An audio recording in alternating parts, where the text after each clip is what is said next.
अभी तक आपने सुना। वाह, एक लड़की के लिए ठाकुर साहब इतना गुस्सा, इतना तिलमिलाहट। आखिर लगती क्या है वो आपकी, जिसे आप इतने हक से घर में रखे हैं। उससे शादी तो नहीं हुई है आपकी, तो किस रिश्ते से वो आपके घर में है? आखिर ऐसा भी क्या रिश्ता है ठाकुर साहब? ये सुन रूहान ने टेबल पर रखा चाकू उठाया और सारा की तरफ गुस्से में लेकर बढ़ा। ये देख सारा डर से पीछे हटने लगी। रूहान ने उस चाकू से जोर से उस पर वार किया। तो सारा की चीख निकल गई। मिस्टर खान तो डर से कांप गए और उनके साथ वो सारे गार्ड्स भी। अब आ गए। रूहान ने गुस्से में आकर सारा पर चाकू चला दिया, पर वो जाकर सारा के चेहरे के पास पिलर पर लगा, जिसे देखकर सब डर के कांप रहे थे। सारा की हालत भी खराब थी। उसने जब देखा कि चाकू पिलर पर लगा है तो उसकी जान में जान आई। रूहान चाकू निकाल उसकी गर्दन पर लगाते हुए उसके चेहरे के पास आकर गुस्से में बोला, अगली बार जबान से फालतू बकवास ना निकले, वरना दोबारा ये चाकू का निशाना चूकेगा नहीं। और हाँ, मुझे ठाकुर साहब बोलने का हक सिर्फ हमारी रूहानी को है। उसके अलावा मैं सब के लिए मिस्टर सिंह हूँ। अपनी औकात, अपनी तहजीब मत भूलना और मुझे मेरे शब्दों को याद रखना। दोबारा उसकी तरफ देखा या उससे एक खरोंच देने के बारे में भी सोचा तो मुझसे तुम्हें कोई नहीं बचा सकता है। ये रूहान सिंह ठाकुर का वादा है। ये पहली और आखिरी गलती है, इसलिए सिर्फ वार्न कर रहा हूँ, नहीं तो जिंदा नहीं छोड़ता। और तुमने पूछा है ना क्या रिश्ता है, तो बस इतना समझ लो, जो एक सांस का धड़कन से होता है वही मेरा उस लड़की से। अब दोबारा मत सोचना कुछ। ये बोल वो सारा की गर्दन से चाकू हटा के उंगलियों पर नचाते हुए बाहर आया और कार में बैठ के वहाँ से निकल गया। सारा उसके जाने के बाद पूरी तरह कांप रही थी। उसके पापा की तो हालत ख़राब थी। वो बस इसलिए शांत थे क्योंकि उनकी बेटी ठीक थी और दूसरा रूहान ने उनकी बेटी की पहली गलती को माफ़ करके गया था। सारा अपने कमरे में चली गई। इधर रूहान जब हॉस्पिटल पहुंचा तो रूहानी को होश आ गया था। जब उसने रूम में आकर देखा तो रूहानी सेब लेकर उसे बिना कट किए खाई जा रही थी। उसे देखते ही रूहानी ने कहा, आप आ गए? हमें लगा आप तो भाग गए मुझे हॉस्पिटल में छोड़ के। फिर मुझे नील ने बताया कि आप गुस्से में गए हैं। तब मैंने सोचा कि इस बार तो मैंने कुछ नहीं किया। फिर आप मुझे ऐसे क्यों छोड़ के गए? पता है, कब से सोचते सोचते मुझे भूख लग गई थी। मैंने 4 सेब खा गई। जब एक और मांगा तो नर्स ने कहा ख़त्म हो गया, संतरा बचा है, खा लो। अब आप बताओ ठाकुर साहब, जब पेशेंट को सेब खाना है तो उसे वही देना चाहिए। आखिर पेशेंट की बात मानोगे तो वो जल्दी ठीक हो जाएगा ना। पर नहीं, यह हॉस्पिटल वाले बहुत ख़राब हैं, इसे बस। वो बोल ही रही थी कि रूहान ने उसके पास आकर उसका मुंह फिर से एक बार अपने हाथों से बंद कर दिया। उसने उसकी आंखों में देखते हुए सबको हाथ के इशारे से बाहर जाने को कहा। उसके इशारे को देख नील सबको बाहर ले गया और दरवाज़ा बंद कर दिया। उसके जाने के बाद रूहान ने रूहानी की आंखों में देखते हुए कहा, आपको पता है आप बहुत बोलती हैं। आपके ये जो होठ है ना, इन्हें कभी कभी मन करता है बंद कर दूं हमेशा के लिए। उसके ऐसा कहने पर रूहानी ने अपनी आंखें बड़ी कर डरते हुए उसे कहा, अब हम घर चल रहे हैं और कल सुबह वापस से महल। आपको अब भाभी के पास वापस जाना चाहिए और कोई जिद नहीं अब।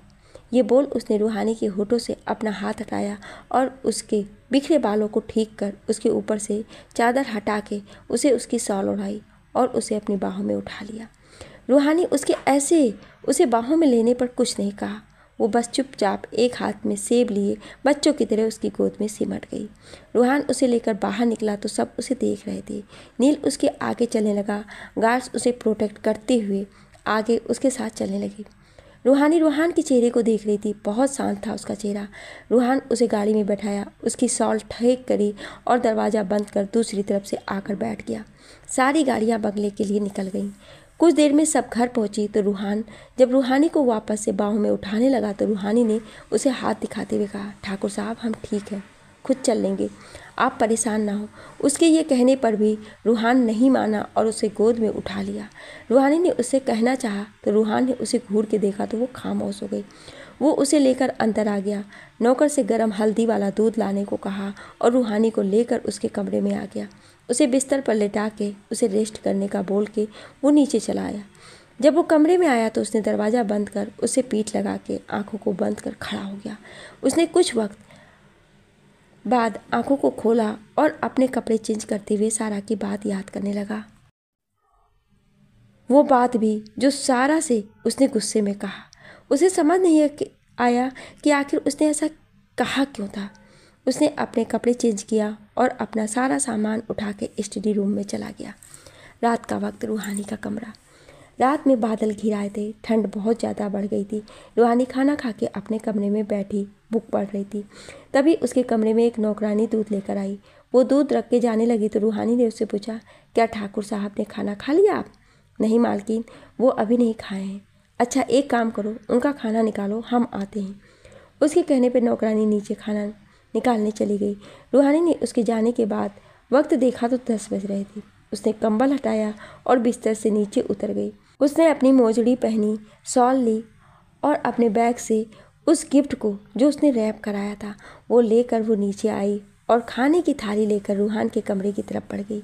उसने रूहान के कमरे का दरवाज़ा खटखटाया पर कोई आवाज़ नहीं आई तो सीधा दरवाज़ा खोल अंदर चली आई। उसने देखा डिम लाइट ऑन थी, खिड़कियाँ खुली थीं पर वहाँ कहीं भी रूहान नहीं था। उसने थाली टेबल पर रख दी और वो गिफ्ट भी। अंदर आकर उसने इधर उधर देखा पर उसे रूहान कहीं नहीं दिखा। उसने देखा रूहान के कमरे में एक दरवाज़ा था जो हल्का सा हिल रहा था हवा के कारण। उसने जाकर जब उसे खोला तो वो बाहर बगीचे की तरफ खुलता था।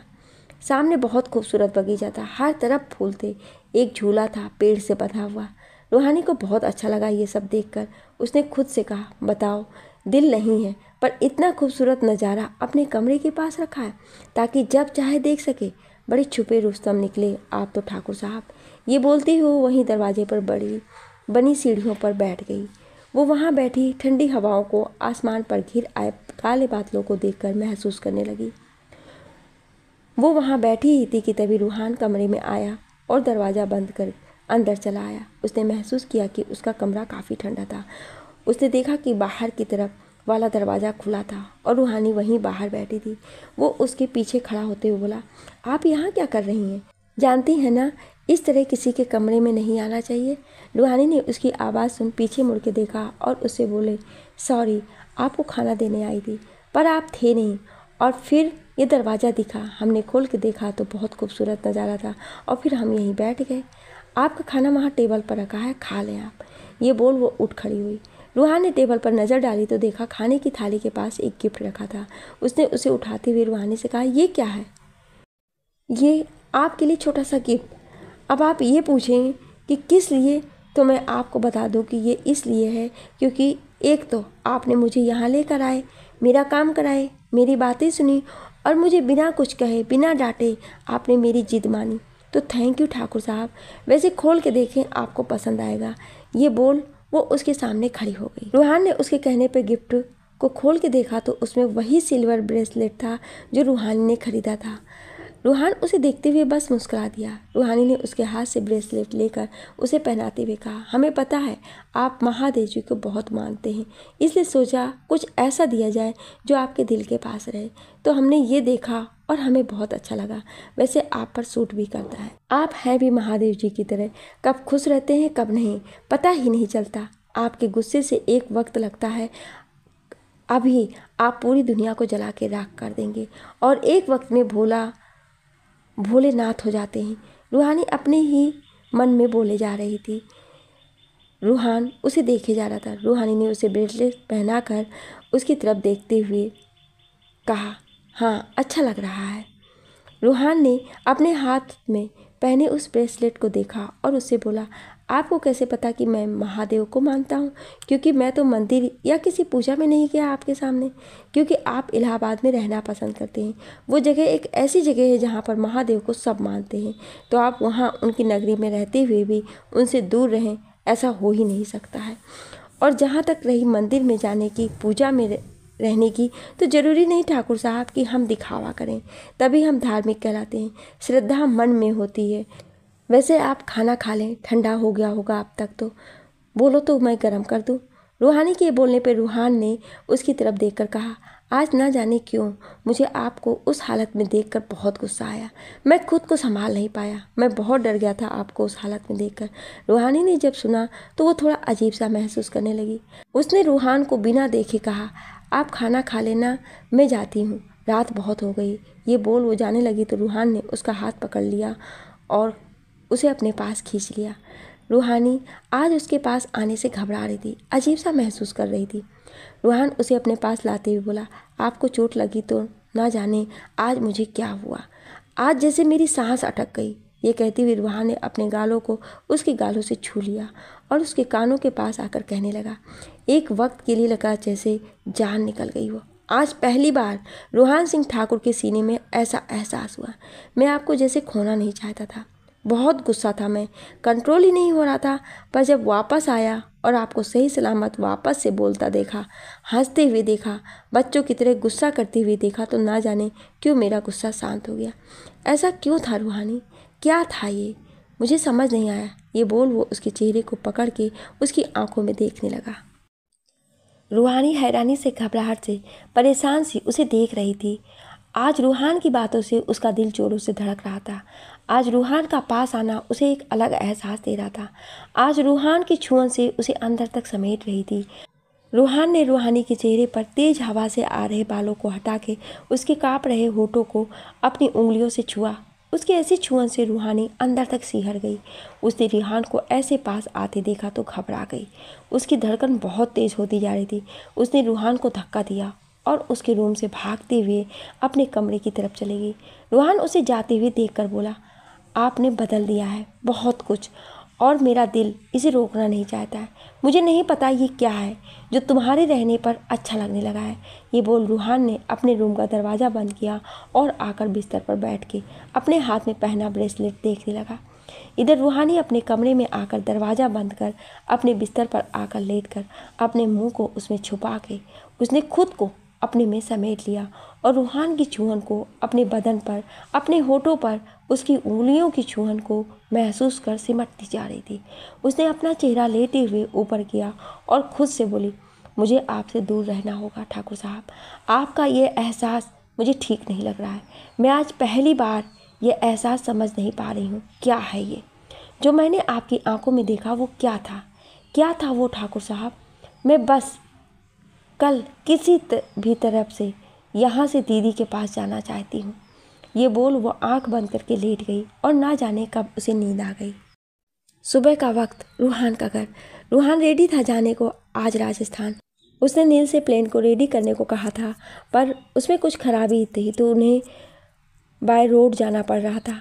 रूहानी अपना सारा सामान लेकर नीचे आई, पर उसने रूहान की तरफ नहीं देखा था, लेकिन रूहान की नज़र उस पर ही थी। रूहान उसके साथ चल के बाहर आया। एक नौकर ने दरवाज़ा खोला तो रूहान बैठ गया, पर रूहानी दूसरी गाड़ी में जाकर बैठी। ये देखकर रूहान को थोड़ा गुस्सा आया, पर वो शांत रहा। सारी गाड़ियाँ राजस्थान के लिए निकल गई। रूहान और रूहानी दोनों के दिल में कुछ चल रहा था, पर दोनों ही अनजान थे इस बात से कि मोहब्बत की शुरुआत हो चुकी थी। शाम के करीब 4 बजे दोनों वापस से महल के सामने थे। रूहानी ने अपना सामान लिया और अंदर चली गई बिना रूहान से कुछ कहे। रूहान को गुस्सा तो आ ही रही थी, पर वो अभी तक उसे कंट्रोल कर रहा था। रूहानी जब अंदर गई तो रूपा ने उसे देखकर कहा, अरे रूहू दीदी, आप आ गई। उसके कहने पर साक्षी जी, रानी, सुनंदा और केसर ने उसकी तरफ देखा। बड़े ठाकुर, सोहम, आदित्य और बाकी लोग भी घर पर नहीं थे। रूहानी के आने का सुन सलोनी भी कमरे से बाहर आ गई। सलोनी उसे देखते हुए बोली, लाडो आप आ गई, कितना दिन हो गया था आपको देखे, आप ठीक है ना? और ये सर पर चोट कैसे, ये कैसे लगी? ये कहते हुए उसने उसके माथे पर हाथ फेरा। अरे कुछ नहीं दीदी, आपको पता है ना कि मैं गिरती रही रहती हूँ, बस गिर गई थी और लग गई। पर आप परेशान मत हो, सब ठीक है, छोटी सी चोट है। आप ये बताओ, आप और बेबी ठीक है ना? ये कहते हुए उसने उसके पेट पर हल्के से हाथ फेरा। इस पर सलोनी थोड़ा शर्मा गई। तभी साक्षी जी और रानी भी उसके पास आ गईं। वो उन दोनों से मिल ही रही थी कि रूहान भी अंदर आ गया। केसर ने रूहान को देखते हुए कहा, कमाल है रूहानी, मतलब तुम गई अकेली थी पर आ किसी के साथ रही हो। वैसे लगता है रास्ते में दोनों मिल गए होंगे। सफ़र अच्छा तो रहा ना आप दोनों का? केसर के कहने पर रूहान ने उसकी बात का जवाब दिया, अच्छा तो था, पर किसी का बेकार चेहरा देखकर सारा मन खराब हो गया। अच्छा होता कि कुछ लोग यहाँ होते ही नहीं। ये बोल वो साक्षी जी के गले लग गया। साक्षी जी ने उसे गले लगाते हुए पूछा, ठीक हो ना आप? हाँ शायद। अच्छा हम आते हैं, ये बोल वो अपने घर की तरफ चला गया। पर जाते वक्त उसकी नज़र रूहानी पर थी, लेकिन रूहानी ने अपनी नज़रें नीचे कर रखी थी। रूहानी सबके साथ बातें करने लगी, पर सबके लिए लाए तोहफों को देने लगी। सबको तोहफे बहुत पसंद आए। फिर रूहानी अपने कमरे में चली गई। रात का वक्त महल। रूहानी बैठी सलोनी के रूम में बातें कर रही थी। तभी आदित्य भी आ गया। उसने रूहानी को देखा तो उससे बोला, ओहो, तो हमारी लाडो लौट आई उस बब्बर शेर के चंगुल से सही सलामत। कैसा रहा दिल्ली का सफ़र? उसके ये पूछने पर रूहानी को बीती रात की बातें याद आ गई। उसे फिर से रूहान का पास आना, उसके कहे शब्द और उसकी छुअन महसूस होने लगी, याद आने लगी। आदित्य ने उसे खोए हुए देखा तो उसके चेहरे के सामने हाथ करते हुए कहा, ओ लाडो, कहाँ खो गई? लगता है दिल्ली का सफ़र काफ़ी ज़बरदस्त था। वैसे हमारे लिए कुछ लाई आप या नहीं? लाएंगे क्यों नहीं, आपके लिए भी लाए हैं। ये बोलती हुए उसने उसके लिए वॉच उसे दे दी, जिसे देखकर आदित्य ने कहा, वाह, ये बहुत अच्छी है, शुक्रिया इसके लिए। वैसे एक बात बतानी थी आप लोगों को, कल हम सब पूजा के लिए भैरव मंदिर जा रहे हैं। अगली सुबह ही आ पाएंगे क्योंकि 4 दिन बाद महापूजा है, तो कल जाना ज़रूरी है। सलोनी, आपके साथ रूपा और रूहानी यहीं रहेंगे क्योंकि आपकी तबीयत ख़राब है, तो इसलिए आप नहीं जा रही हैं। कल सुबह ही हमें निकल जाना है, तो सुबह जल्दी उठा देना। ये बोल वो कपड़े बदल ले वॉशरूम में चला गया। रूहानी ने सलोनी से कहा, दीदी मैं भी कमरे में चलती हूँ अपने, आप आराम कर। ये बोल वो चली गई। जब वो अपने कमरे में आई तो अंधेरा था, लाइट नहीं जल रही थी। उसने आकर गेट बंद किया और जैसे पलटी लाइट जलाने के लिए तो लाइट अपने आप चल गई। ये देखकर उसने सामने देखा तो रूहान उसके बिस्तर के पास खड़ा था। उसे देखकर रूहानी ने कहा, आप यहाँ इस वक्त? आप जाएं यहाँ से।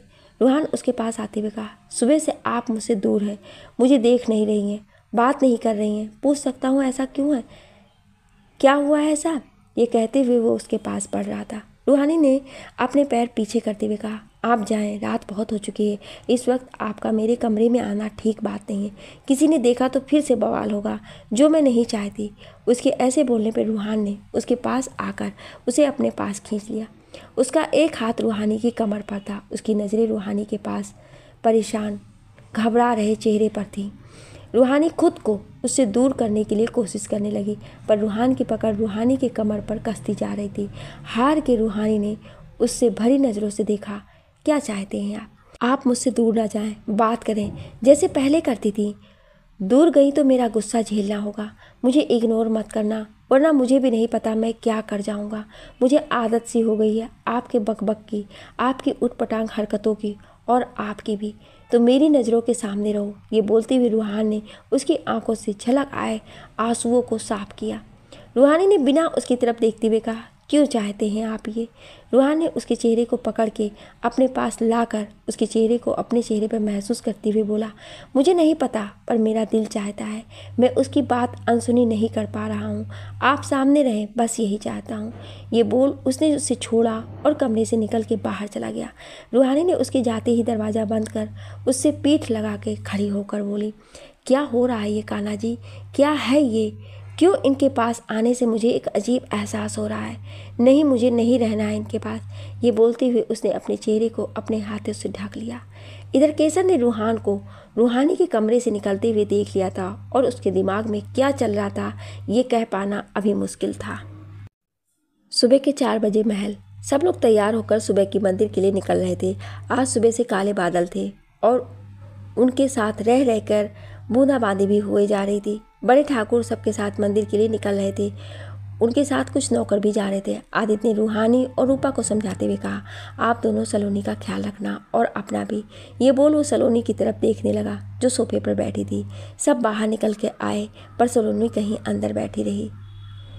उसे ज़्यादा चलने में आज प्रॉब्लम आ रही थी। उसने किसी को बताया नहीं था। सबके साथ रूहानी रूपा बाहर आ गए। साची जी रूहानी के पास आते हुए बोली, रूहू, उस खड़ूस का ख्याल रखना और देखना कुछ चाहिए तो भिजवा देना किसी नौकर से। ये बोल वो उसके चेहरे पर हाथ फेर के मुस्कुरा दी। साची जी बड़े ठाकुर के साथ जाकर गाड़ी में बैठ गईं। सबकी गाड़ियाँ एक एक कर महल से चली गईं। उन सब के जाने के बाद वो दोनों अंदर आ गईं। देखा सलोनी बैठी अपने पैर दबा रही थी। रूहानी ने उसे देखकर कहा, दीदी आपके पैर में दर्द है क्या? हाँ, आज पता नहीं क्यों दर्द हो रहा है। ये कहते हुए वो अपने पैर को एक हाथ से दबा रही थी। रूहानी ने रूपा से कहा, जा रूपा, जाकर तेल ले आए। दीदी की मालिश कर दूं। लगता है जितने दिन मैं नहीं थी उतने दिन दीदी ने किसी से मालिश भी नहीं कराई है। क्यों दीदी, सही बोल रही हूँ ना मैं?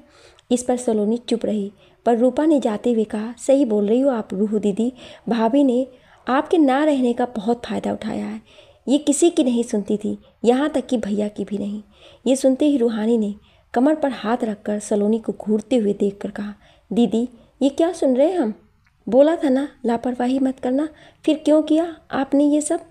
अब चलें, चल कर पहले मालिश करवाएं और फिर सो जाइए।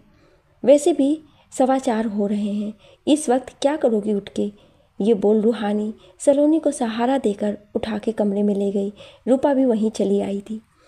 रूहानी सलोनी के पैरों की मालिश की। उसने देखा सलोनी को आराम हो गया था, जिसकी वजह से वो सो गई थी। रूहानी ने रूपा को वहीं रहने को बोलकर वो अपने कमरे में चली आई।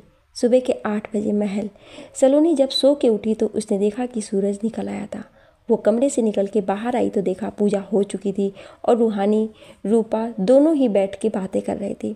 सलोनी को देख रूहानी ने कहा, आप उठ गई दीदी, चलो बैठ जाओ, मैं नाश्ता मंगवा देती हूँ। रूहानी सलोनी को लेकर आई और सोफे पर बैठा दी और रूपा नाश्ता लेने चली गई। तो सलोनी ने कहा, सुनो रूपा, जाकर रूहान भैया को बुला लाओ पहले, वो यहीं नाश्ता कर ले। ये सुन रूपा ने कहा, ना बाबा, हम सुबह सुबह नहीं जाने वाले, किसी और को भेज दो। ये बोल वो चली गई। सलोनी ने जब ये सुना तो रूहानी से बोली, जा रूहू तू चली जा। उसकी बात सुन रूहानी चली गई। जब रूहानी रूहान के घर पहुंची तो उसने देखा रूहान कुछ खोज रहा था। उसने उसे देखते हुए कहा, ठाकुर साहब, दीदी ने आपको बुलाया है, चलें। रूहान ने उसकी तरफ बिना देखे कहा, आप चलें, हम आते हैं। ये बोल वो वापस से कुछ खोजने लगा। रूहानी उसे मुंह बनाए खोजते हुए देख रही थी। उसने खुद से बोला, खोज तो ऐसे रहे हैं जैसे इनका कोहिनूर चोरी हो गया हो। उसने रूहान की तरफ देखकर कहा, ठाकुर साहब, आप कुछ खोज रहे हैं क्या? हाँ, वो सुई धागे का डिब्बा, ये कहते हुए खोजे जा रहा था। क्यों, किसे सिलना है? उसके ऐसे बोलने पर रूहान उसे देखने लगा। ये देख रूहानी ने बात को पलटते हुए कहा, मेरा मतलब था क्या सिलना है?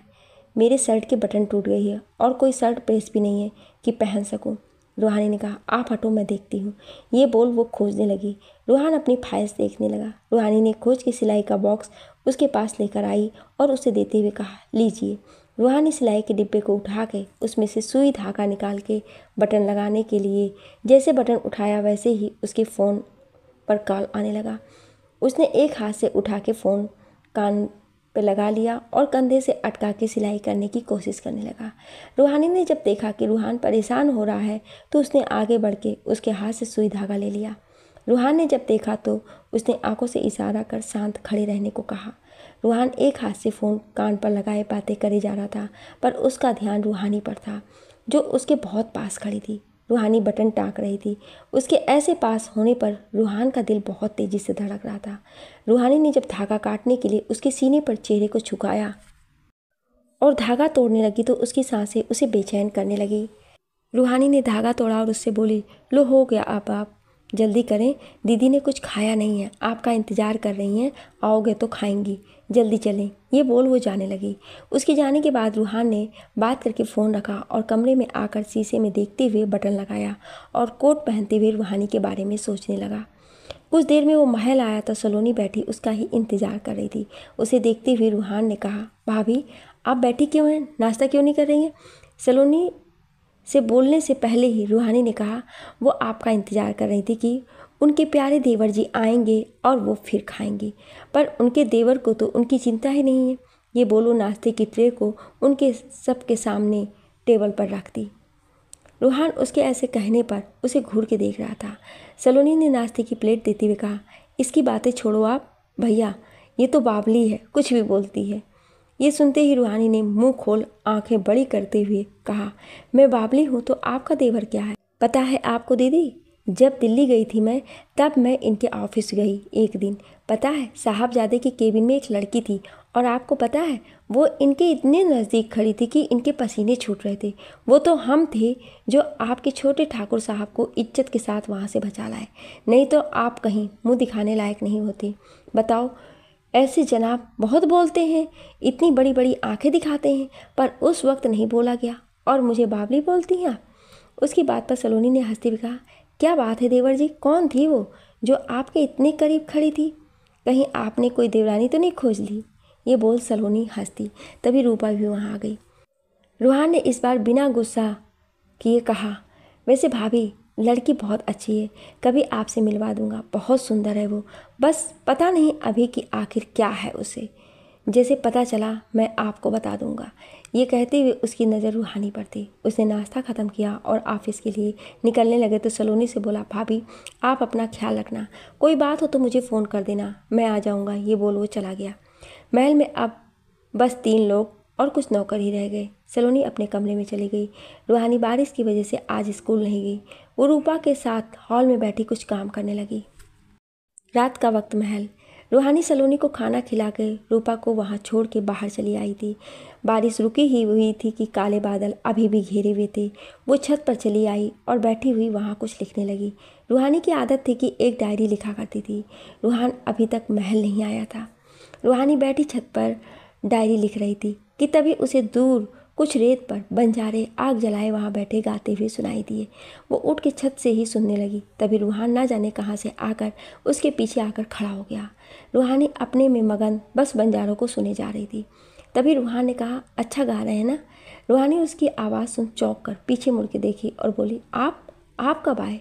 बस तब जब आप यहाँ खड़ी ये बंजारों के गाना सुन रही थी। वैसे क्या गा रहे हैं ये कहते हुए रूहान अपनी पीठ मुंडेर से लगा के खड़ा हो गया।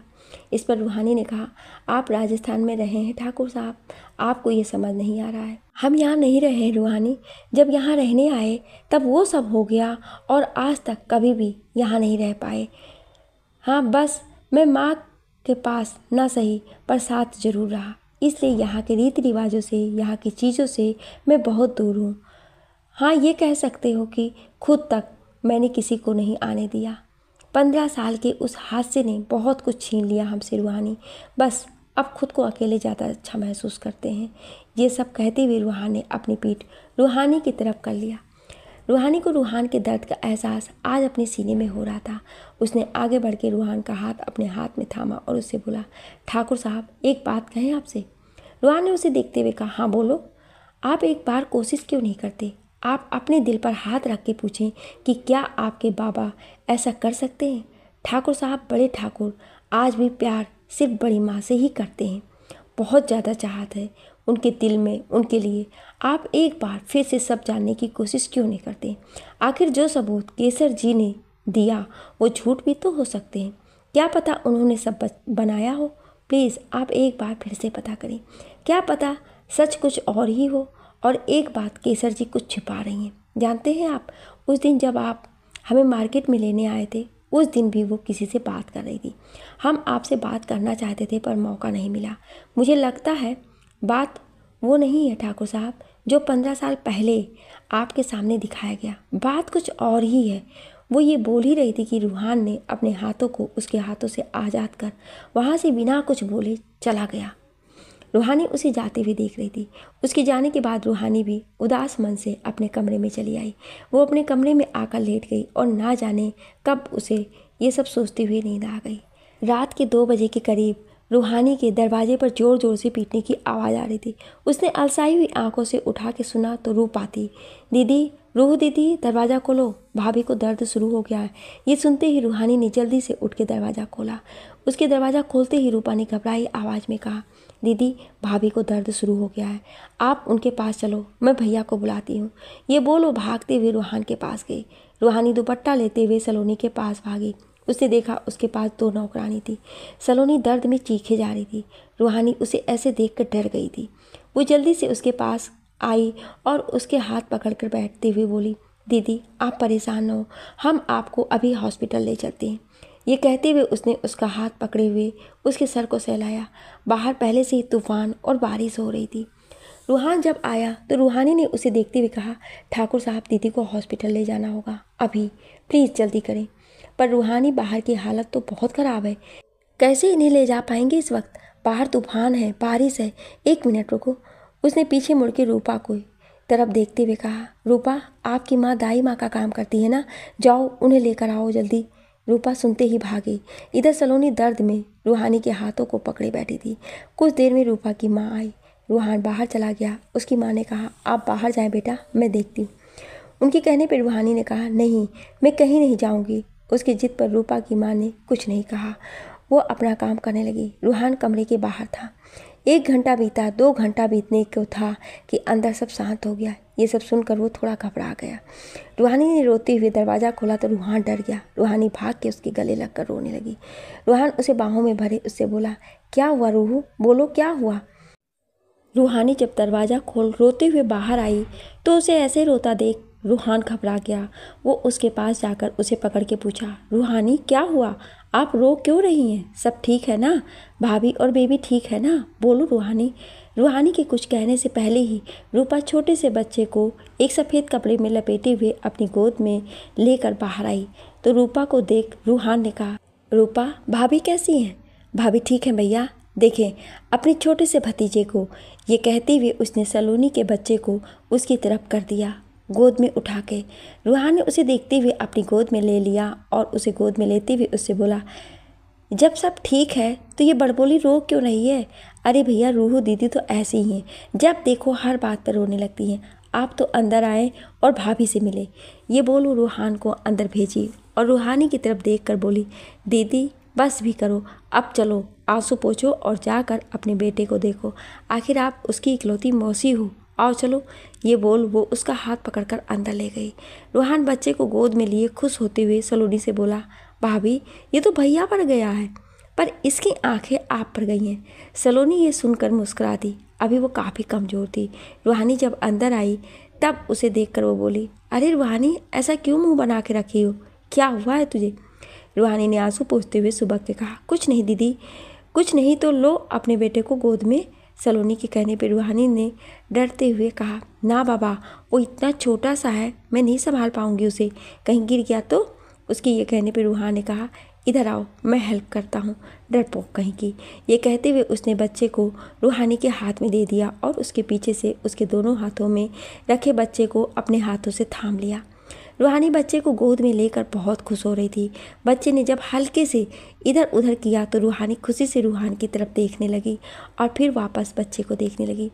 दोनों काफ़ी खुश थे, पर सलोनी रूहानी को इस तरह साथ देखकर ना जाने क्या सोचने लगी थी। वो दोनों को साथ देख मुस्कुरा रही थी। रूहानी ने धीरे से बच्चे को उठा के पास में रखे पालने पर सुला दिया। फिर सब कमरे से बाहर आए और सलोनी को आराम करने दिया। रूपा की माँ जब जाने लगी तो रूहान ने उन्हें रोकते हुए कहा, काकी जी यह आपका शगुन है, आज आप ना होती ना जाने क्या होता। शुक्रिया आने के लिए।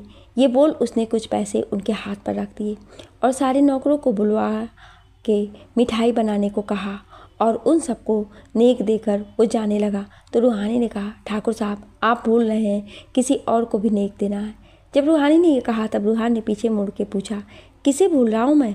रूहानी ने जवाब देते हुए कहा, आप अपनी बहन को भूल रहे हैं, रूपा को, जो पद में बच्चे की बुआ लगेंगी। तो बुआ को तो कुछ देना ही चाहिए, निकाले नेक। उसके ऐसा कहने पर रूपा डरते हुए बोली, अरे नहीं भैया, हमें कुछ नहीं चाहिए। इस पर रूहान ने उसे देखते हुए कहा, नहीं रूपा, रूहानी ठीक बोल रही है, पर आपके लिए तोहफा हम थोड़ा सोच के देंगे। और अब आप दोनों सबको फ़ोन करके बता दें और तैयारी कर लें। सब लोग जब आएंगे उनका मुंह मीठा कराना है। ये बोल वो चला गया। रूहानी भी मुंह बना के काम पर लग गई। सुबह के 9 बजे महल सबको पता चल गया था कि सलोनी ने एक बेटे को जन्म दिया है। सुमित्रा जी और मनोहर जी को भी ये बात बता दी गई थी। वो दोनों भी यहाँ आने के लिए निकल गए थे। इधर महल को सजा दिया गया था और बहुत तरह तरह की मिठाइयाँ बन रही थी। रूहानी रूपा दोनों 4 बजे से लगी हुई थी। इन सब तैयारियों को देखने में रूहानी सलोनी के कमरे में नाश्ते की प्लेट लेकर चली गई। रूपा बाकी काम देखने लगी। रूहानी जब कमरे में आई तब वो लेटी बच्चे के पालने की डोरी को खींच रही थी। रूहानी ने अंदर आते हुए उससे कहा, दीदी चलो कुछ हल्का सा खा लो, तब झुलाओ मेरे बेटे को। ये बोल उसने सलोनी को उठने के लिए सहारा दिया और उसे बैठा दिया। सलोनी ने बैठते हुए कहा, रूहू अभी मन नहीं है, रुक जाओ, अभी खा लेंगे, हम बस आदित्य जी के आने का इंतज़ार कर रहे हैं, वो आ जाएं और अपने बच्चे को देख लें तो मैं खा लूँगी। ये बोल ही रही थी कि तभी बहुत सारी गाड़ियों के रुकने की आवाज़ आई। रूहानी ने खिड़की से झांक के देखा तो सब आ चुके थे। बहुत खुशी दिख रही थी सबके चेहरे पर, लेकिन कुछ लोग थे जो शायद खुश नहीं लग रहे थे। रूहानी ने सबको आया देख सलोनी से कहा, लो आपकी भगवान जी ने सुन लिया, आ गए जीजा जी। सब लोग सीधे सलोनी के कमरे में आ गए। सलोनी सबको देखकर उठने लगी तो साची जी उससे कहीं, अरे लेटी रहो बहू, अभी कमजोरी बहुत होगी। ये कहते हुए वो सलोनी के पास आ गई। धीरे धीरे सब अंदर आए। सुनंदा जी, रानी, सोहम और बड़े ठाकुर जी भी अंदर आ गए। रूहानी ने बच्चे को उठा के सबसे पहले साची जी की गोद में दिया। साची जी ने बच्चे को लेते हुए कहा, अरे वाह, ये तो हमारे बेटे पर गया है और आंखें हमारी बेटी पर गई है। शुक्रिया बेटा, इतना अच्छा तोहफा देने के लिए। ये कहते हुए उन्होंने बच्चे के माथे पर हल्के से चूम लिया। धीरे धीरे सबने बच्चे को देखा, पर रानी बच्चे को सिर्फ दूर से ही देख रही थी। सब सलोनी को आराम करने को बोल के चले गए, पर जब रानी जाने को हुई तो सलोनी ने कहा, बड़ी भाभी सुनो। उसके ये बोलते ही रूहानी और आदित्य ने उसे देखा। रानी ने पीछे मुड़ के कहा, हाँ बोलो सलोनी। आदित्य जो अभी बच्चे को हाथ में लेकर खिला रहा था, उसे सलोनी ने इशारे से बच्चे को रानी की गोद में देने को कहा। रानी ने ये देखकर कहा, नहीं सलोनी, बच्चे को हमारी गोद में मत दो, कहीं कुछ हो गया तो। इस पर आदित्य ने कहा, अरे माँ की गोद में कभी बच्चों को कुछ नहीं हो सकता है बड़ी भाभी, आखिर आप इसकी बड़ी माँ हैं और ये आपका बेटा है, लीजिए इसे गोद में। ये बोलते हुए उसने बच्चे को उसकी गोद में दे दिया। रानी ने बच्चे को गोद में लिया तो एक अलग एहसास उसके अंदर आ गया। उसने भारी नज़रों से बच्चे को देखा और अपने आँखों से काजल निकाल के उसके माथे पर लगा के उसकी नज़र उतार ली। बच्चे ने भी हल्की से रानी की उंगली अपने नन्हे नन्हे हाथों में जकड़ ली, जिसे देख रानी ने कहा, भगवान करे इसे दुनिया की हर खुशी मिले। ये बोल उसने कुछ देर उसके साथ प्यार से बात की और फिर वो वापस बाहर चली गई। उसके साथ रूहानी भी बाहर आ गई। उनके जाने के बाद आदित्य बच्चे को लेकर आया, पालने में सुला दिया और फिर सलोनी के पास आकर बैठ के बातें करने लगा। रात का वक्त, सलोनी का कमरा। रूहान, रूपा, रानी और आदित्य सभी सलोनी के कमरे में थे। सभी बच्चे से खेल रहे थे। रानी सलोनी के सर पर सरसों का तेल रख रही थी और उसकी मालिश भी कर रही थी। सलोनी बैठी सबकी बातों पर हंसी जा रही थी। रूहानी को देख रहा था, जो बच्चे के अपनी गोद में लिए उसके साथ खेल रही थी। तभी वहाँ सुमित्रा जी आ गईं और रूहानी के हाथ से बच्चे को लेते हुए बोली, अरे मनहूस, क्यों मेरे नाती के पीछे पड़ी है? अपना ये मनहूस साया लेकर शर्म नहीं आती तुझे, जो हर बार चली आती है? बोला था ना तुझसे कि दूर रहना, अगर कुछ हो जाता तो। एक अपशगुन होते होते बचा। अच्छा हुआ मेरे नाती को कुछ हुआ नहीं, वरना मैं तुझे जिंदा नहीं छोड़ती। माँ को पैदा होते खा गई, बाप का पता नहीं, और चली आई मेरे नाती को गोद में खिलाने। जा यहाँ से, दोबारा मत आइयो जब तक इसका नामकरण ना हो जाए। उनकी आवाज़ सुनकर सब कोई वहाँ आ गए। रूहानी तो ये सब सुनकर वहाँ से रोते हुए भाग गई। मनोहर जी नहीं आ पाए थे, उन्हें कुछ बहुत ज़रूरी काम था। सुमित्रा जी अकेले आई थी और आते ही ये सब कर दिया। रूहानी के जाने के बाद रूहानी ने सलोनी से पहले ही सुमित्रा जी से कहा, आपकी प्रॉब्लम क्या है? आपको रूहानी से इतनी नफरत क्यों है? आखिर उस लड़की ने ऐसा क्या किया है? मैं जब से आया हूँ देख रहा हूँ आप हर बात पर उसे बोलती रहती हैं। एक बात ध्यान से सुन लें, आप जितने दिन आप यहाँ हैं, अगर गलती से आपकी वजह से रूहानी की आंखों में जरा सा भी आंसू का एक कतरा दिखा तो मैं आपको उठा के यहाँ से बाहर फेंक दूँगा। छोटी भाभी की माँ है, इसलिए कह के छोड़ दे रहा हूँ आज। अगली बार ऐसा ना हो, वरना आप मुझे बहुत अच्छे से जानती हैं मैं क्या हूँ और मैं क्या कर सकता हूँ। ये बोल रूहान गुस्से में वहाँ से निकल गया। सब लोग खड़े ये सब देख रहे थे। सुमित्रा जी ने साची जी को देखते हुए कहा, वो मुझे इतना कुछ कह कर गया है और पर आपने कुछ नहीं कहा ठकुराइन, आखिर यही तमीज़ है उसकी? उनके ये कहने पर साची जी ने कहा, तमीज़ भी थी जो वो आपको सिर्फ बोल के गया, वरना जिस तरह की आपकी हरकत थी उस पर वो बहुत कुछ कर सकता था। अच्छा हुआ कि आप उसकी बात याद रखें। खुशी से आई हैं तो खुशी से जाएं। ये बोल वो भी चली गई और उनके पीछे बाकी सब भी। पर केसर ये सब बहुत ध्यान से देख रही थी। उसने अपने साथ ही दिमाग को चला लिया था। इधर रूहान जब रूहानी के कमरे में आया तो वो नहीं थी वहाँ। वो भागती हुई छत पर गया जहाँ बारिश में रूहानी भीगते हुए रोए जा रही थी। वो पूरी तरह भीग गई थी। उसके आंसू भी बारिश के पानी में घुले जा रहे थे। रूहान ने उसे रोते हुए भीगते हुए देखा तो उसके पास आया। उसने रूहानी को पकड़ते हुए कहा, रूहानी चलो, इतनी बारिश में आप बीमार हो जाओगी और रोना बंद करो। आप ये सब क्या है? आपको तो पता है ना कि उनका तो काम ही है ये, जिसको चाहती हैं बोल देती हैं वो। आप उनकी बात को क्यों हर बार दिल पर ले लेती हैं। आप मत सुने उनकी बात। ये कहते हुए उसने उसके चेहरे को अपने दोनों हाथों में पकड़ा और उसे अपने पास करते हुए उससे फिर बोला, रूहानी शांत हो जाओ प्लीज़। ना जाने क्यों आज रूहान बुरी तरह बेचैन था उसे ऐसे रोते हुए देखकर। रूहानी उसके सीने से लगकर कही, ठाकुर साहब क्यों बार बार मासी मुझे ऐसे दुत्कार देती? आखिर मैंने इतना बुरा क्या कर दिया है जो वो ऐसे हर बार मुझे बोल देती हैं? मेरी क्या गलती है ठाकुर साहब? क्यों हर बार वो मुझे याद दिलाती हैं कि मैं नाजायज़ हूँ? मैंने कहा था भगवान से कि मुझे भेजें, आखिर क्यों? ये बोलती हुए उसके सीने से लगी रोई जा रही थी। रूहान उसके दर्द को देखकर उसे अपनी बाहों में भरे जा रहा था। उसने रोती हुई रूहानी के चेहरे को अपने हाथों में लिया और उसे देखते हुए कहा, रूहानी शांत हो जाओ, मैं हूँ ना, आज से आपको कोई कुछ नहीं कहेगा। यह हमारा वादा है आपसे, आप शांत रहें, देखें शांत हो जाएं। ये कहते हुए रूहान रूहानी को देख रहा था। रूहानी रोई ही जा रही थी। रूहान उसे शांत कराने में लगा था, पर रूहानी जैसे आज शांत हो ही नहीं रही थी। रूहान को ना जाने क्या हुआ। उसने रूहानी के बारिश में भीग रहे चेहरे को अपने बहुत नज़दीक लाया और उसके बारिश से भीगे होठों को खुद अपने होठों से छू लिया। रूहान रूहानी को बरसात में भीगते हुए समझाया जा रहा था, पर रूहानी शांति नहीं हो रही थी। रूहान को जब कुछ समझ नहीं आया तो उसने रूहानी का चेहरा पकड़ के उसके होठों को अपने होठों से छू लिया। ये होते ही रूहानी एकदम से शांत हो गई। उसने अपने आंखें बंद कर रखे थे। रूहानी की सांस जैसे घुटने लगी। वो समझ नहीं पा रही थी आखिर ये हो क्या रहा है, पर रूहान उसके होठों के पास आकर बहुत सुकून से था। रूहानी ने रूहान को धक्का दिया और उसे कांपते होठों से भीगे चेहरे से देख रही थी। उसकी आंखों में सवाल थे, पर रूहान बस उसे सुकून भरी नज़रों से देख रहा था। रूहानी बिना कुछ बोले वहाँ से भाग गई। उसके जाने के बाद रूहान ने अपने हाथ फैला के ऊपर आसमान की तरफ चेहरा किया, आंखें बंद किए बोला, रूहानी बहुत देर हो गई है जानने में, पर अब तुम कहीं नहीं जाओगी। आप पर आज से अभी से रूहान सिंह ठाकुर का अधिकार हो चुका है, क्योंकि आप उसकी पहली मोहब्बत हो चुकी हैं। हाँ रूहानी, प्यार हो चुका है हमें आपसे और आप मेरा सुकून बन चुकी हैं। बहुत भाग लिया मैं, पर अब नहीं। आपसे वादा है, जिस सुकून को आपने मुझे दिया है उसे मैं आपकी ज़िंदगी में भर दूंगा। वादा करता हूँ आपको आज के बाद कोई कुछ नहीं बोल पाएगा।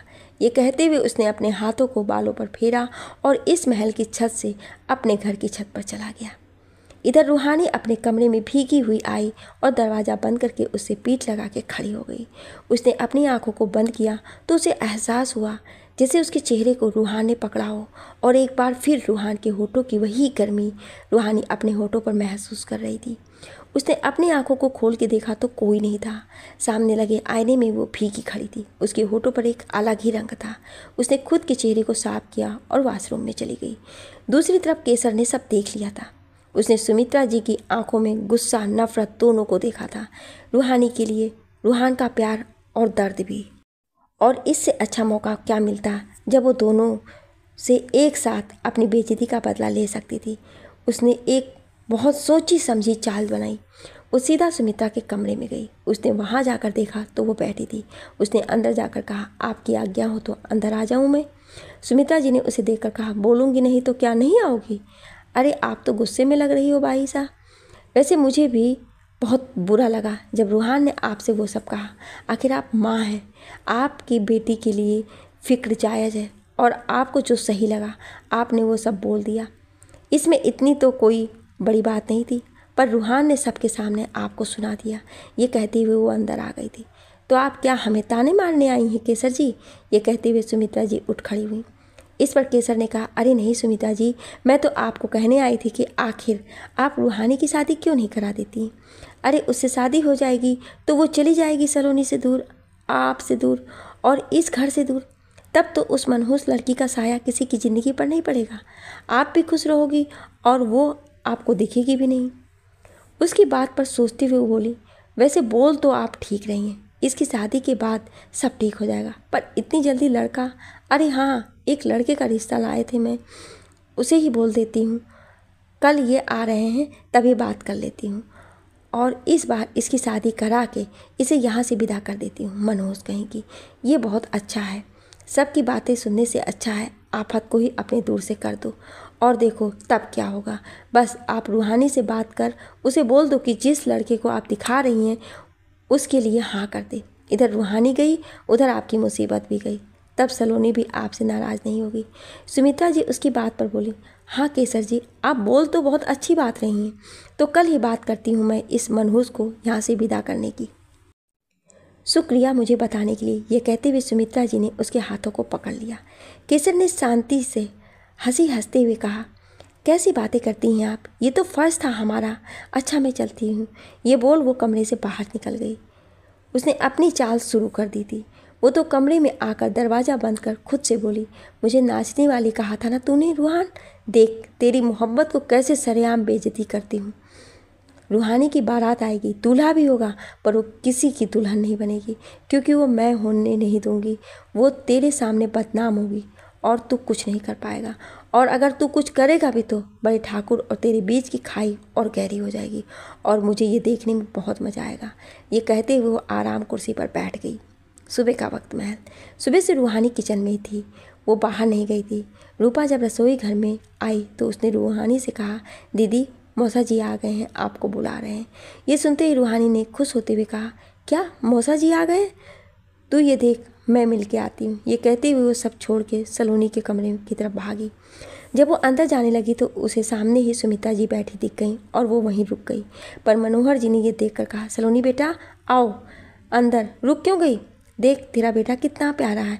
ये कहते हुए वो उसका हाथ पकड़कर अंदर ले आए और उसकी गोद में बच्चे को देते हुए बोले, ये तो कितने प्यार से चला गया तेरे पास।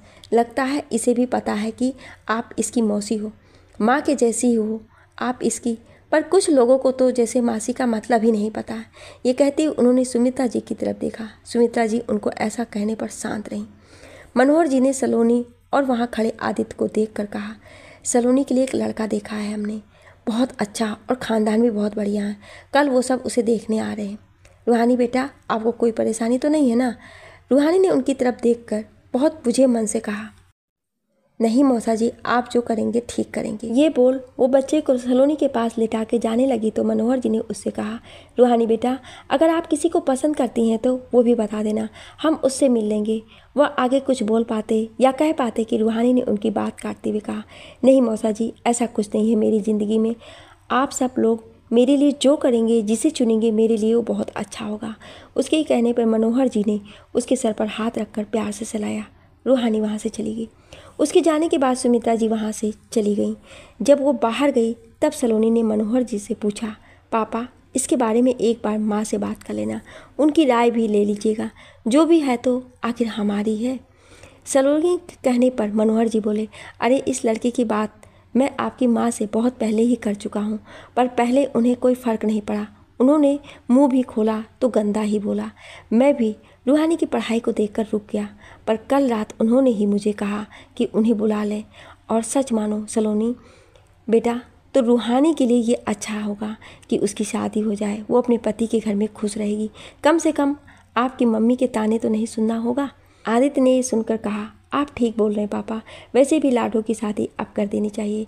वो लोग बात कर रहे थे पर सलोनी के मन में कुछ और ही था। वो तो कुछ और ही सोच के बैठी थी, पर मनोहर जी के इस फैसले पर वो चुप रही। इधर रूहानी अपने कमरे में आई और बिस्तर पर बैठी मनोहर जी की बातों को सोचने लगी। उसे कल रात रूहान का इस तरफ उसके पास आना याद आ गया। उसने खुद को खुद की बाहों में लेते हुए समेट लिया। क्या हो रहा है ये कान्हा जी?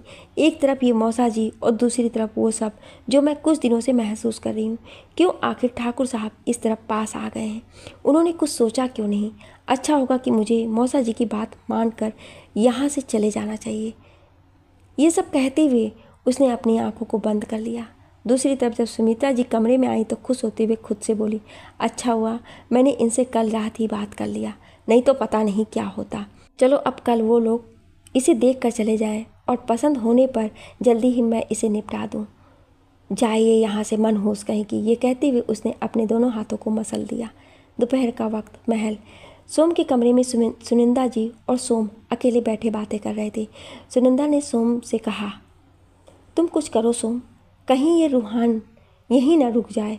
देख रही हूँ काफ़ी दिन हो गया है इसे यहाँ रुके।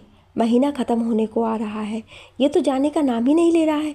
इसे वापस भेजो, कहीं बाप बेटे में सब ठीक ना हो जाए। इस पर सोम ने अपनी माँ से कहा, आप फिक्र मत करो माँ, इस बार कुछ ऐसा होने वाला है कि आप सोच भी नहीं सकती। या तो रूहान बचेगा नहीं, या फिर इस बार बड़े पापा उसे खुद निकाल देंगे और उसके साथ उस रूहानी को भी घर से बेइज्जत करके निकालना है।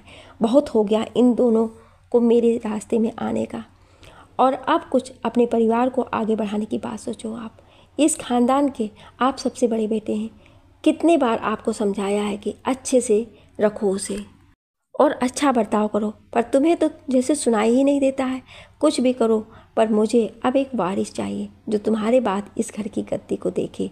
आदित्य से तो ये उम्मीद भी लगाना छोड़ दिया है, उसे जैसे कुछ पड़ी ही नहीं है। अपने बेटे को भी वो अपने जैसा ही बनाने वाला है। आप ही खुद की बुद्धि खोल के सोच लें कि आपको क्या करना है। इसमें मैं क्या करूं, जब आपकी बहू की किसी काम की नहीं है।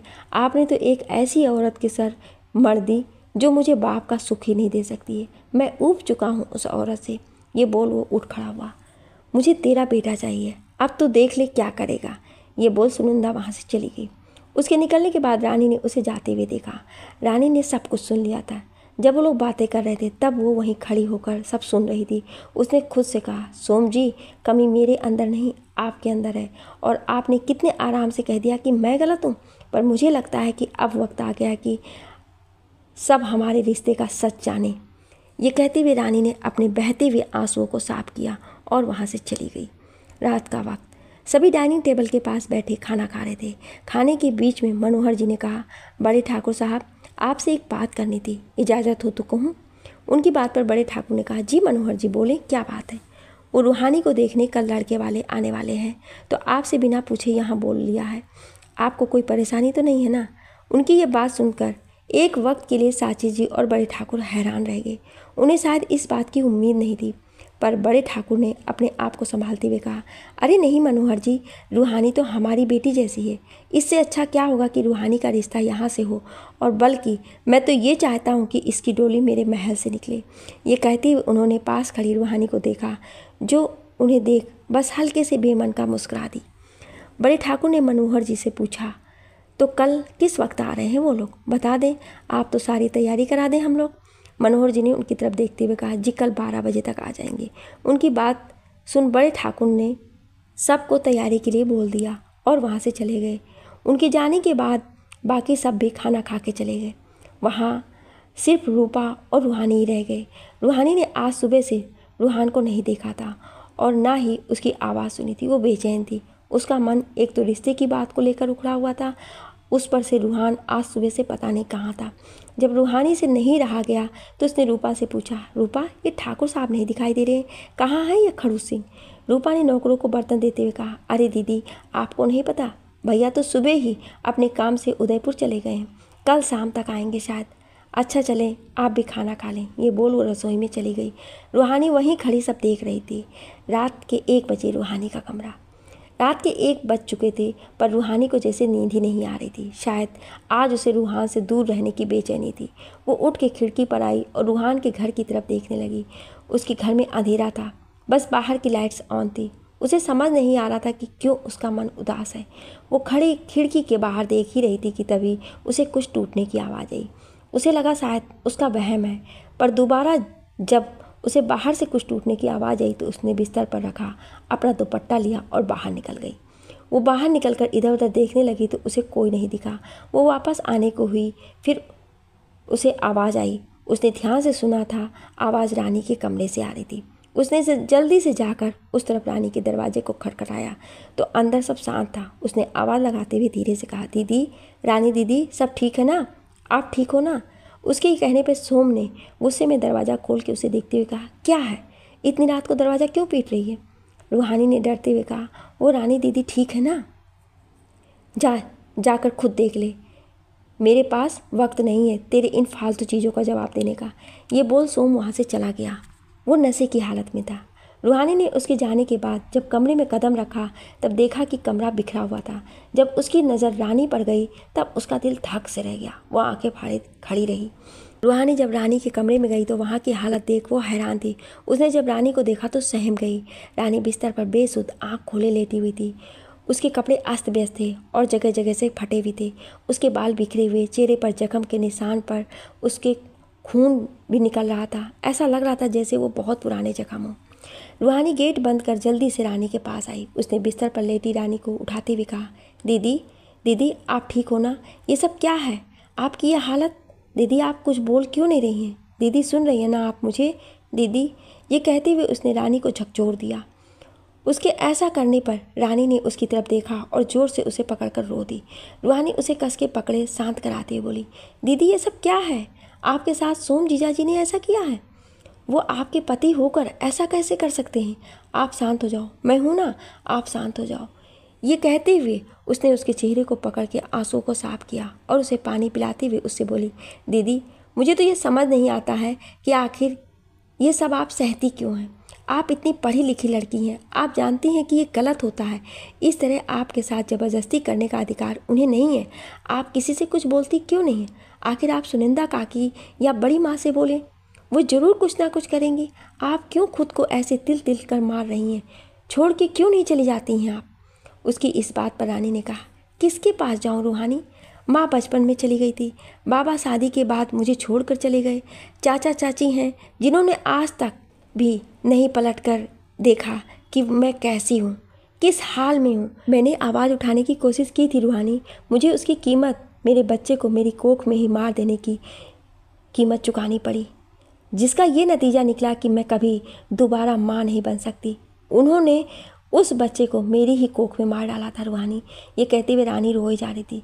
रूहानी ये सब सुनकर हैरान थी। रानी ने उसे देखते हुए कहा, अच्छा है रूहानी कि तुम्हारे पास बाप नहीं है। अगर बाप ऐसा होता है तो मैं भगवान का शुक्रिया करती हूँ कि तुम्हें तुम्हारा बाप नहीं दिया। ऐसा मर्द जो आप अपने बच्चे को मार डाले, ऐसा बाप जो अपनी बेटी को समाज के डर से छोड़ के भाग जाए, ऐसे बाप से बिना बाप अच्छा है। ये बोल के वो वापस से रोने लगी। रूहानी बैठी उसके दर्द को सुने जा रही थी। आंसू तो रूहानी की आंखों में भी था। उसने रानी को देखते हुए कहा, दीदी आप इन सब के बारे में बड़े पापा से क्यों नहीं बता देती हैं? क्यों चुप हैं आप? किस चीज़ का डर है? अगर आप नहीं बोल पा रही हैं तो मैं आज अभी इन सब चीज़ों को बड़े पापा को बताऊंगी। ये कहते हुए उठ के जाने लगी। तब रानी ने उसका हाथ पकड़ लिया और उसे रोकते हुए बोली, आपको हमारी कसम रूहानी, जो आपने किसी से भी ये बोला, बस ये समझ लो हम नहीं बता सकते, हम मजबूर हैं। आप कभी किसी से कुछ मत कहना और अच्छा होगा कि तुम यहाँ से जल्दी शादी करके चली जाओ रूहानी, मत रहो यहाँ। बहुत अच्छा होगा कि तुम यहाँ से दूर रहो। उसके ये सब कहने पर रूहानी ने उससे कहा, पर दीदी ऐसा क्या है? आप ये सब क्यों बोल रही हैं? क्या हुआ है? बस जो बोल रही हूँ वो सुन लो। और अब अपने कमरे में जो किसी ने तुम्हें यहाँ देख लिया तो पूछने लगेंगे, जाओ अब तुम यहाँ से। उसके ये कहने पर रूहानी वहाँ से उसकी बातों को सोचती हुई चली गई। रूहानी अपने कमरे में आई और सोचने लगी और खुद से बोली, मुझसे भी ज़्यादा तो रानी दीदी की ज़िंदगी में है, फिर भी वो कितनी हिम्मत से अपनी ज़िंदगी को जी रही हैं। मुझे भी अब मौसा जी की बात को मान लेना चाहिए। ये बोल वो लेट गई, पर उसकी आंखों से नींद गायब थी। वैसे भी सुबह होने में सिर्फ कुछ वक्त ही रह गया था। रूहानी अपने ही ख्यालों और सोच में ही डूबी हुई थी। सुबह का वक्त सुबह से महल में तैयारियां हो रही थी। रूहानी को देखने आने वाले मेहमान के लिए मनोहर जी ने नौकरों से सब बोल दिया था कि उन्हें क्या बनाना है और क्या नहीं। इधर सलोनी ने रूहानी के लिए कुछ कपड़े और गहने भिजवा दिए थे, जिसे लेकर रूपा उसके कमरे में आई। देखा तो रूहानी टेबल के पास रखी कुर्सी पर बैठकर खिड़की से बाहर देख रही थी। रूपा ने अंदर आते हुए उससे कहा, दीदी आप बैठी हो? अभी 11 बज गए हैं, तैयार नहीं होना है क्या? चलें जल्दी तैयार होइए। और ये देख, छोटी भाभी ने आपके लिए कपड़े और गहने भेजे हैं, इसमें से पसंद कर लो एक और जल्दी तैयार हो। रूपा ने देखा रूहानी उसकी बात पर कुछ नहीं बोल रही थी। वो तो बस एक टक बाहर देखे जा रही थी। उसे ऐसा खोया हुआ देखकर रूपा ने उसे कंधे से हिलाते हुए कहा, दीदी कहाँ खोई हो? और आप ये रूहान भैया के घर की तरफ क्या देख रही हैं? चलें तैयार हो, उठें। उसके ये कहने पर रूहानी बेमन से उठकर बिस्तर के पास आई और वहाँ रखे कपड़ों में से एक कपड़ा चुन के उठा लिया और उसे लेकर वाशरूम में चली गई। पता नहीं इन्हें क्या हुआ है, खैर छोड़ो, ये बोल वो गहने निकालने लगी। दूसरी तरफ सलोनी बैठी अपने रूम में सोची जा रही थी। उसे खामोश देख आदित्य ने कहा, क्या हुआ सलोनी, आप इतनी शांत क्यों हैं? तबीयत तो ठीक है ना? इस पर सलोनी ने उससे कहा, कुछ नहीं, बस ये सोच रही थी कि क्या लाडो के लिए रिश्ता ठीक होगा। पता नहीं अब क्यों आदित्य जी, हमें लगता है कि लाडो इस शादी के लिए सिर्फ पापा की वजह से तैयार है। आपको पता है, जब आप यहाँ नहीं थे तब हमने रूहान भैया और रूहानी को जब साथ में देखा तो ऐसा लगा जैसे दोनों में कुछ तो है। रूहान भैया बहुत खुश थे रूहानी के साथ, और यहाँ तक कि हमने ये भी देखा है कि भैया रूहानी की फिक्र भी करते हैं। आपने देखा था ना परसों रात को कैसे वो रूहानी के लिए माँ से लड़ गए, जबकि आज तक वो किसी के लिए नहीं बोले हैं। वो आगे कुछ बोल पाती इससे पहले ही आदित्य ने उसकी बात को बीच में काट दिया और उससे बोला, सलोनी, यह आप बहुत ज़्यादा सोच गई हैं। रूहान और किसी लड़की के लिए ऐसा कुछ कभी महसूस ही नहीं कर सकता है। रूहानी उसे कहती है ना खड़ूस सिंह, तो वो वही है। रूहान करेला ही है, वो मिठाई से भी मीठी हमारी रूहानी से प्यार नहीं कर सकता है। देखा नहीं कैसे उसकी बातों पर गुस्सा हो जाता है वो। आप कुछ मत सोचो, बस शांति से आराम करो। उसके कहने और सलोनी ने सोचना छोड़ दिया। रूहानी को तैयार करा के जब रूपा उसे सलोनी के कमरे में लाई तो उसने देखा साची जी वहीं बैठी थी। साची जी रूहानी को देखते हुए बोली, बहुत प्यारी लग रही हो रूहानी बेटा, किसी की नज़र ना लगे। और ये बोल उन्होंने उसकी नज़र उतार ली। सलोनी ने भी उसे देखकर कहा, बहुत प्यारी लग रही हैं आप। वो ये बोल ही रही थी कि तभी एक नौकर ने आकर कहा, बड़ी ठकुराइन, मेहमान आ गए हैं, आपको नीचे बुलाया गया है। ये सुनते ही साची जी ने कहा, अच्छा चलो मैं आती हूँ। उनके ये कहने पर नौकर चला गया। साची जी ने रूपा की तरफ देखकर कहा, रूपा तो रूहानी को कुछ देर के बाद लेकर आना, मैं चलती हूँ। ये बोल वो भी चली गई। रूहानी के दिल में बहुत घबराहट थी। उसने आंखें बंद करके ना जाने क्यों मन में रूहान का नाम लिया। उसे बेचैनी हो रही थी, पता नहीं, पर उसे कुछ गलत लग रहा था। इधर उदयपुर में रूहान अपनी डील विनय जी से पूरी कर चुका था और सारी चीज़ों को ठीक करा के और फैक्ट्री के कंस्ट्रक्शन का काम बिल्डर को देकर वो निकल रहा था। रूहान जब गाड़ी में बैठा था तो उसके दिल में एक अजीब सी हलचल हुई। उसने अपना फ़ोन निकाला और एक नंबर मिला दिया। रिंग जा रही थी पर किसी ने उठाया नहीं। रूहान ने कॉल कट कर उसमें लगी रूहानी की फ़ोटो को स्क्रॉल कर देखा। 1 दिन हो गया है आपको देखे, पता नहीं क्यों ऐसा लग रहा है जैसे आपको मेरी ज़रूरत है, जैसे कुछ गलत हो रहा है, बस आप ठीक हो। अजीब बात है ना, हमें भी किसी की फिक्र है, ये जान के हमें हंसी आती है, पर अब क्या करें, हम आ रहे हैं आपके पास। ये वो सोच ही रहा था कि तभी किसी का कॉल आया और उसने कॉल रिसीव करके कहा, हेलो, हाँ बोलो, क्या हो रहा है, सब ठीक है ना।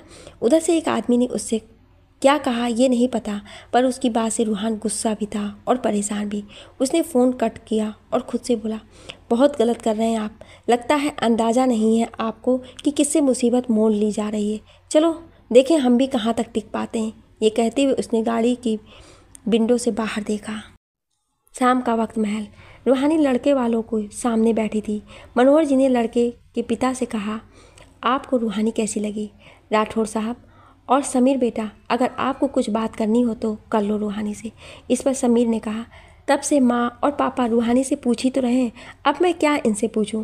पता चला जाने के बाद रूहानी हम सबको गालियाँ देगी कि हद है, लड़की देखने आए थे या इनकी पीएचडी की थीसिस पर सवाल करने। तब से पूछे ही जा रहे हैं, मुझे तो कुछ नहीं पूछना। हाँ, पर मुझे रूहानी जी बहुत पसंद है। अब मैं रूहानी जी को पसंद हूँ या नहीं ये मुझे नहीं पता। और एक बात, मुझे झूठ से सख्त नफरत है, इसलिए मैं किसी से झूठ नहीं बोलता और चाहता भी नहीं कि कोई बोले। इसकी इस बेबाक बातों से सब हंस दिए। समीर एक बिंदास किस्म का लड़का था। वो हंसमुख और बहुत ही बेबाक किस्म का था। उसे जो बोलना होता था वो बात बोल देता था, पर उसे गुस्सा झूठी बातों पर आता था। उसकी बात पर रूपा ने मुंह बना के धीरे से रानी से कहा, बड़ी भाभी, मुझे तो ये लड़का ही पागल लगता है। कहीं हमारी दीदी इस पागल के चक्कर में खुद भी पागल ना हो जाए। मुझे तो बिल्कुल भी नहीं पसंद है ये कन खजूरा कहीं का। उसके ये कहने पर रानी उसे आंखें दिखाते हुए शांत रहने को कहा। तभी राठौर साहब ने कहा, मनोहर जी, हमें तो रूहानी तस्वीर में ही पसंद थी, फिर आज समीर ने भी देख लिया और उसे पसंद भी आ गई। अगर आपकी आज्ञा हो तो क्या बच्चों की सगाई कर दें आज? अभी वो क्या है, हम नहीं चाहते हैं कि अब रूहानी को कोई और ले जाए। वैसे भी इसका पता नहीं कौन से बिजनेस ट्रिप पर कब निकल जाए। हमें तो रूहानी को बस अपनी बहू बनाने की जल्दी है। तो अगर आप बोलें तो हम, ये बोल वो शांत हो गए, पर इस पर मनोहर जी की तरफ से देखने लगे। तभी बड़े ठाकुर ने कहा, हमें कोई एतराज़ नहीं है, आप सब आज सगाई करना चाहते तो वही सही है, हम तैयार हैं। रूहानी जैसे जैसे यह सब सुन रही थी उसकी घबराहट बढ़ रही थी। उसने अपने दोनों हाथों को कस के पकड़ रखा था। उसकी नज़र बार बार दरवाजे पर थी। ना जाने की उम्मीद से वो कहाँ देख रही थी। देखते देखते सब तैयारी हुई और रूहानी और समीर की सगाई भी हो गई। वो लोग तारीख निकलवा के शगुन देकर चले गए। रूहानी अपने कमरे में वापस आ गई। उसे बहुत घुटन हो रही थी। उसने अपने हाथ में पहनी अंगूठी को निकाल के टेबल पर रख दिया। उसे बर्दाश्त नहीं हो रहा था समीर के साथ हुई उसकी सगाई। वो वहीं अपने सर के दुपट्टे को हटा के बिस्तर पर लेट गई। रात का वक्त, सलोनी का कमरा। सलोनी बैठे बच्चे के साथ खेल रही थी। रूपा उसके लिए मिठाई लेकर आई थी। आदित्य बैठा काम कर रहा था। तभी रूहान नौकरों के साथ अंदर आते हुए बोला, तो कैसा है हमारा शहजादा, ठीक है ना? उसकी आवाज़ सुनकर आदित्य, सलोनी और रूपा ने उसकी तरफ देखा। उसी वक्त रूहानी भी वहाँ आ गई। उसकी पायल की आवाज़ सुनकर रूहान बिना उसे देखे मुस्कुरा दिया। रूहानी आकर बच्चे को अपनी गोद में उठा के खेलने लगी। उसने ना रूहान से कुछ कहा और ना उसकी तरफ देखा। रूहान अंदर आया और नौकरों को सारे खिलौने वहीं रख कर जाने को बोल दिया। उसके कहने पर नौकरों ने सारा सामान वहीं रखा और चले गए। उनके जाने के बाद आदित्य ने कहा, अरे रूहान, ये सब क्या है? इतने सारे खिलौने? अरे भैया, अब हमारे शहजादे को कौन सा खिलौना पसंद आएगा ये हमें पता ही नहीं था, इसलिए हम सब ले आए। अब इसे जो पसंद है उससे खेले। उसकी इस बात पर सब हंसने लगे, बस रूहानी को छोड़ के। रूहान सलोनी के पास आया और उससे बोला, कैसी हो आप भाभी, ठीक हो ना? सलोनी ने इस पर कहा, जी देवर जी, हम बिल्कुल ठीक हैं। आप बोले, आपका काम हो गया? रूहान ने उसकी तरफ देखते हुए कहा, जी भाभी जी, जिस काम के लिए रुका था वो काम हो गया और सब कुछ अच्छे से निपट गया। काम शुरू हो गया है। कुछ महीने में हमारा नया बिजनेस भी शुरू हो जाएगा। उसके ये कहते ही आदित्य ने कहा, वैसे आज का दिन बहुत अच्छा था। एक साथ दो खुशखबरी सुनने को मिली है। इस पर रूहान ने कहा, दो खुशखबरी मतलब? दूसरी कौन सी है? दूसरी हमारी रूहानी की सगाई और उसकी शादी की। पता है रूहान, आज लड़के वाले उसे देखने आए थे। ये उन्हें पसंद आ गई और उन्होंने आज सगाई भी कर ली। तारीख महापूजा के दिन के बाद की है। हम सब तो बहुत खुश हैं। लड़का बहुत अच्छा है, रूहानी को पसंद आ गया है। आदित्य बोले जा रहा था और रूहान बैठा सुन रहा था। उसकी नज़र रूहानी पर थी जिसकी पीठ रूहान की तरफ थी। क्या करेगा रूहान ये जान के कि रूहानी की सगाई हो गई है? क्या होगा इस मोहब्बत का? क्या रूहान शांत रहेगा या वो कुछ करेगा? जानने के लिए सुनिए अगले भाग में। क्या आप अगला भाग सुनना चाहते हैं तो कमेंट में यस ज़रूर लिखिएगा। Thank you.